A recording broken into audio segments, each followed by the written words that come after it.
दिल्ली के बाद कर्नाटक में भी हिंदू धर्म छोड़ रहे दलित।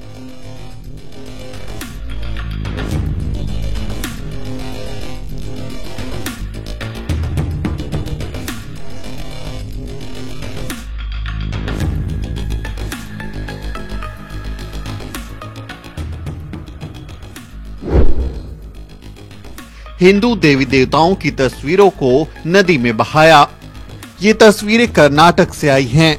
बाबा साहेब की 22 प्रतिज्ञाओं पर खड़े हुए विवाद के बीच इन तस्वीरों ने मनुवादियों के होश उड़ा दिए हैं। इन तस्वीरों में कुछ लोग हिंदू देवी देवताओं की तस्वीरों को नदी में बहाते हुए नजर आ रहे हैं।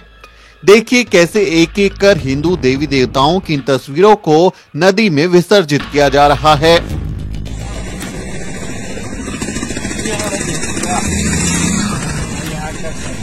हाँ अरे हाँ हाँ हाँ हाँ हाँ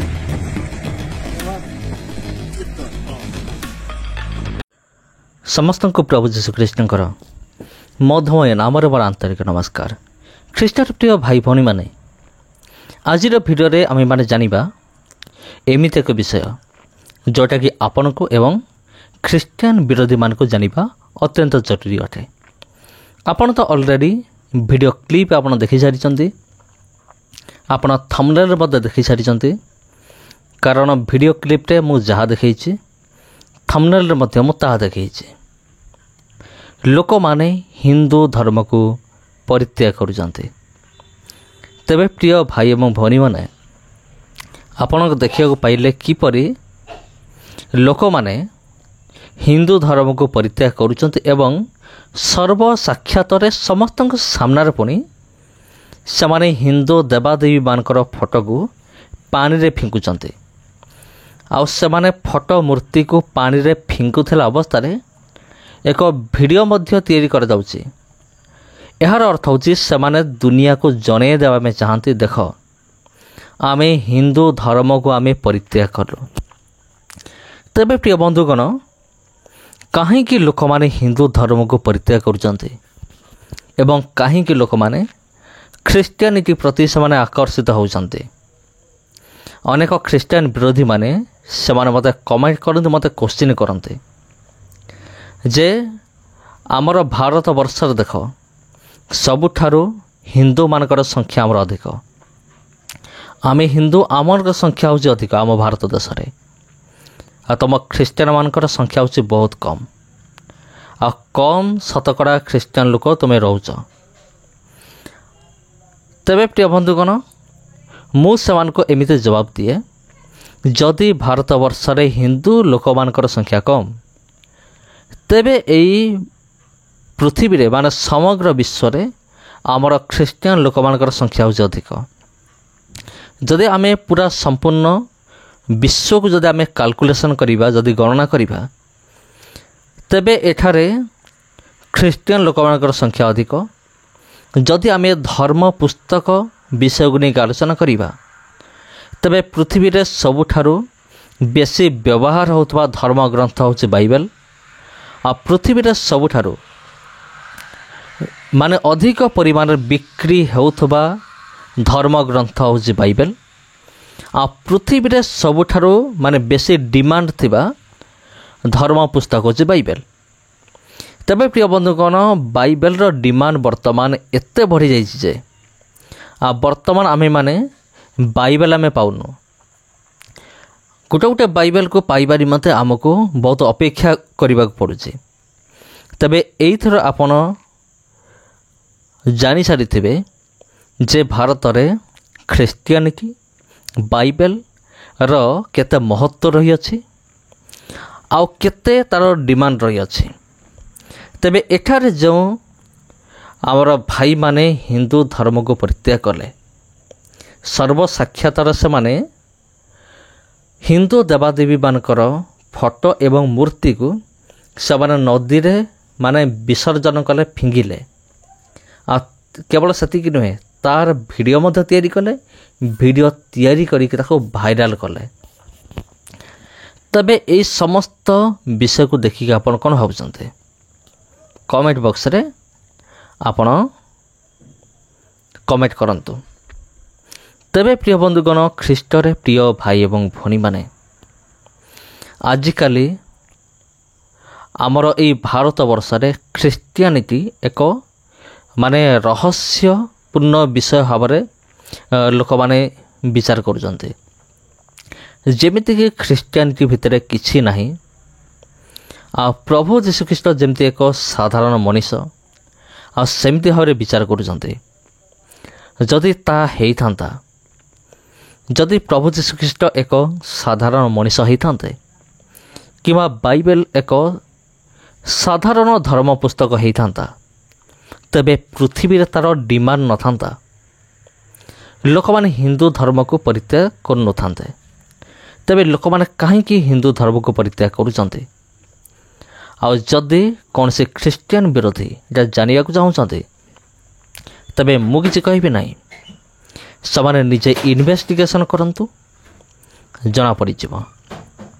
ତେବେ ପ୍ରିୟ ବନ୍ଧୁଗଣ, ସବୁଠାରୁ ଖୁସିର ବିଷୟ ହେଉଛି କ'ଣ ଜାଣିଛନ୍ତି?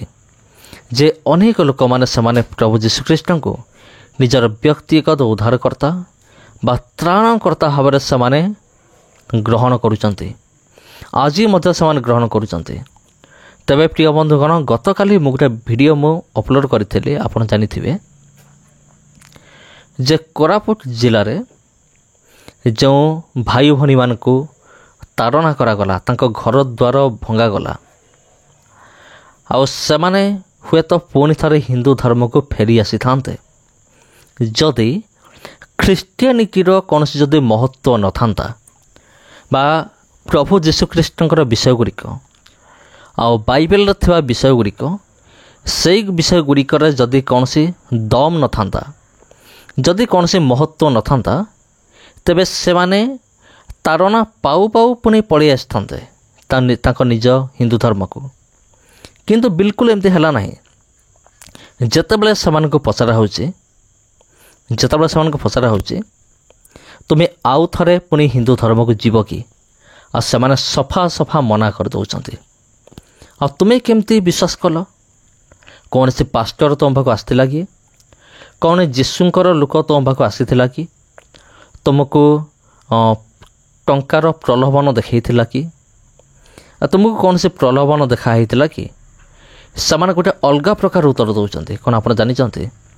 ସେମାନେ ଉତ୍ତର ଦେଉଛନ୍ତି ଯେ ଆମେ ୟୁଟ୍ୟୁବରୁ ଦେଖିକି ଆମେ ବିଶ୍ୱାସ କଲୁ। ଧନ୍ୟମାନେ ପ୍ରିୟ ବନ୍ଧୁଗଣ, ସେମାନେ କହୁଛନ୍ତି ଆମେ ୟୁଟ୍ୟୁବରୁ ଦେଖି ବିଶ୍ୱାସ କଲୁ, ନା ଆମ ପାଖକୁ କୌଣସି ପାଷ୍ଟର ଆସିଥିଲା, ନା ଆମ ପାଖକୁ କୌଣସି ଯୀଶୁଙ୍କର ଲୋକ ଆସିଥିଲା, କିମ୍ବା ଆମକୁ କୌଣସି ପ୍ରଲୋଭନ ଦେଖା ହେଇଥିଲା। ଆମେ ୟୁଟ୍ୟୁବରୁ ଦେଖିଲୁ ଯୀଶୁଙ୍କ ବିଷୟରେ, ଆମକୁ ଭଲ ଲାଗିଲା, ଆମେ ଯୀଶୁଙ୍କୁ ଗ୍ରହଣ କଲୁ। ତାପରେ ସେ ପଚାରୁଛନ୍ତି, ତୁମେ ପୁଣି ଥରେ ହିନ୍ଦୁ ଧର୍ମକୁ ପଢ଼ିବ କି? ପୁଣି ତୁମେ ଯୀଶୁଙ୍କୁ ଛାଡ଼ିଦେବ କି? ସେମାନେ କ'ଣ ଉତ୍ତର ଦେଲେ ଆପଣ ଜାଣିଛନ୍ତି? ସେମାନେ ଉତ୍ତର ଦେଇଥିଲେ ଯେ ଆମେ ମରିଯିବୁ ପଛେ ଆମେ ଛାଡ଼ିବୁ ନାହିଁ। ଏତେ ମୂଲ୍ୟବାନ ଆମର ଏଇ ଯେଉଁ ଜୀବନ, ଏଇ ଜୀବନ ଆମର ଚାଲିଯାଉ, ତଥାପି ଆମେ ଯୀଶୁଙ୍କୁ ଆମେ ଛାଡ଼ିବୁ ନାହିଁ। ତେବେ ଏଇ କଥା ଶୁଣିକି ବିରୋଧୀମାନେ କ'ଣ କହିବେ? ଟିକେ ଅପେକ୍ଷା କରିବା। କମେଣ୍ଟ ବକ୍ସରେ ବିରୋଧୀମାନେ କ'ଣ କମେଣ୍ଟ କରୁଛନ୍ତି ସେଇଟା ଟିକେ ଦେଖିବାର ବାକି ରହିଗଲା। ତେବେ ଖ୍ରୀଷ୍ଟରେ ପ୍ରିୟ ଭାଇ ଏବଂ ଭଉଣୀମାନେ, ହିନ୍ଦୁ ଧର୍ମକୁ ପରିତ୍ୟାଗ କରିକି ଖ୍ରୀଷ୍ଟିଆନିଟିକୁ ଆସିବା ଏକ ବହୁତ ବଡ଼ ବିଷୟ ଅଟେ। ଆଉ ଲୋକମାନେ ତ ଆପଣମାନେ ଜାଣିଥିବେ, ଆମ ଭାରତ ଏକ ଧର୍ମ ନିରପେକ୍ଷ ରାଷ୍ଟ୍ର। ଯେତେବେଳେ ଲୋକମାନେ ହିନ୍ଦୁ ଧର୍ମକୁ ପରିତ୍ୟାଗ କରିକି ବୌଦ୍ଧ ଧର୍ମ ଗ୍ରହଣ କରୁଛନ୍ତି କି ମୁସଲିମ ହେଉଛନ୍ତି, ସେତେବେଳେ କୌଣସି କେହି ପ୍ରଶ୍ନ ଉଠାଉନାହାନ୍ତି। ଆଉ ଯେତେବେଳେ ଜଣେ ହିନ୍ଦୁ ଧର୍ମ ପରିତ୍ୟାଗ କରିକି ପ୍ରଭୁ ଯୀଶୁଖ୍ରୀଷ୍ଟଙ୍କୁ ବିଶ୍ୱାସ କରୁଛି, ଆଉ ସେତେବେଳେ ତା ଉପରେ ବିଭିନ୍ନ ପ୍ରକାର ପ୍ରଶ୍ନ ଗୁଡ଼ିକ ସୃଷ୍ଟି ହେଉଛି। କାହିଁକି ଖ୍ରୀଷ୍ଟିଆନ ହେଲା, କାହିଁକି କଲା? ୟାକୁ ହୁଏତ ଟଙ୍କା ଦିଆହେଇଥିବ, ୟାକୁ ହୁଏତ କୌଣସି ପ୍ରଲୋଭନ ଦେଖାହେଇଥିବ। ଏମିତି ଅନେକ ବିଷୟ ଗୁଡ଼ିକ ଆମେ ଦେଖିବାକୁ ପାଉଛୁ। ତେବେ ପ୍ରିୟ ବନ୍ଧୁଗଣ, ଏହିସବୁ ମିଛ କଥା ଯେଉଁଟାକି ଗତକାଲି ଭିଡ଼ିଓରେ ପ୍ରମାଣିତ ହୋଇଯାଇଥିଲା। ଯଦି ଆପଣ ଦେଖିନାହାନ୍ତି, ଯଦି କୌଣସି ଖ୍ରୀଷ୍ଟ ବିରୋଧୀ ଚାହୁଁଛନ୍ତି ଦେଖିବା ପାଇଁ, ତେବେ ଗତକାଲିର ଭିଡ଼ିଓ ଦେଖିପାରିବେ।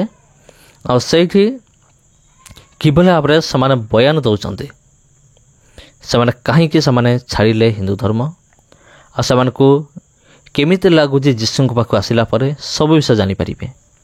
ତେବେ ସମସ୍ତଙ୍କୁ ନମସ୍କାର। ପୁଣି ଭେଟ ଆପଣଙ୍କ ସହିତ ଆଉ ଗୋଟେ ଭିଡ଼ିଓରେ, ଆଉ ଗୋଟେ ଅଧ୍ୟାୟରେ। ନମସ୍କାର।